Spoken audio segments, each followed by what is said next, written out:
आने वाले कुछ दिनों में आईआईटी जेईई और नीट के एग्जाम होने वाले हैं, तो उसको ध्यान में रखते हुए यहाँ पर एक प्रश्न है, आप इसको ध्यान दीजिए। तो आप यहाँ देख पा रहे हैं कि M2 मास का एक वेज है और वेज का ऊपरी सरफेस स्मूथ है और वेज भी स्मूथ सरफेस पर ग्राउंड पे रखा हुआ है। ऐसे में V0 वेलोसिटी से M1 मास के ब्लॉक को इस पर रन कराया जा रहा है, यानी इस पर प्रोजेक्ट किया जा रहा है और इस प्रकार M1 जो है इस वेज को छोड़ करके ऊपर नहीं जा रहा है। तो इस प्रकार M1 जो है इस वेज पर अधिक से अधिक हाइट h ऊपर जाएगा। तो कितना हाइट ऊपर जाएगा उसको इस तरह से यहाँ पर दिखाया जाएगा। तो मान लीजिए वेज पर जो ब्लॉक है वो अधिक से अधिक कितना हाइट पहुंच गया, h हाइट ब्लॉक जो है ऊपर ऐसे M1 पहुंच गया, M1 जो है यहाँ पर आ गया।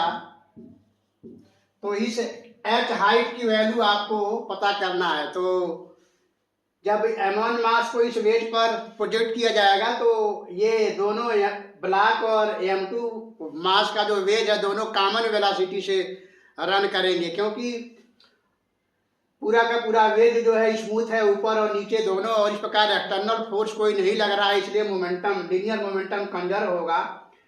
तो जब ये मैक्सिमम हाइट h तक ब्लॉक M1 होगा उस समय ब्लॉक M1 और वेज M2 दोनों कॉमन वेलोसिटी से लीनियरली जो है इधर ऐसे v वेलोसिटी से चल रहे होंगे। ऐसे में ब्लॉक M1 और वेज का कॉमन वेलोसिटी यहाँ से आप निकालेंगे, M1 V0 अपन M1 प्लस M2 होगा।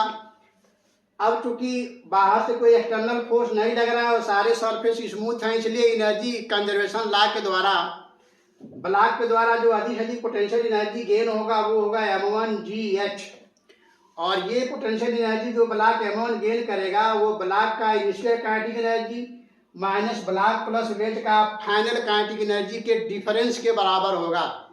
तो आप यहाँ पे देख पा रहे हैं कि ब्लॉक M1 के द्वारा जो पोटेंशियल एनर्जी गेन किया गया है M1GH, वो इनिशियल ब्लॉक का kinetic energy minus block plus wedge का फाइनल काइनेटिक एनर्जी का जो डिफरेंस है उसके बराबर लिखा गया है। अब आप इसको जब आप सॉल्व करेंगे तो ब्लॉक M1 के द्वारा जो अधिक से अधिक हाइट h गेन किया गया है वो V0 स्क्वायर अपन 2 ब्रैकेट में 1 प्लस M1 अपन M2 इंटू जी के बराबर होगा। तो इस तरह के क्वेश्चन जनरली आईआईटी जेईई और नीट के एग्जाम में पूछे जाते हैं। तो हम समझते हैं इस प्रश्न का एक्सप्लेनेशन काफ़ी अच्छे से आप समझ पाए होंगे और ऐसे प्रश्नों को सॉल्व करने के लिए और उसको समझने के लिए उसका थ्योरी आपको ध्यान देना चाहिए। तो फिर मिलते हैं नेक्स्ट वीडियो में किसी और क्वेश्चन के साथ, तब तक के लिए थैंक यू।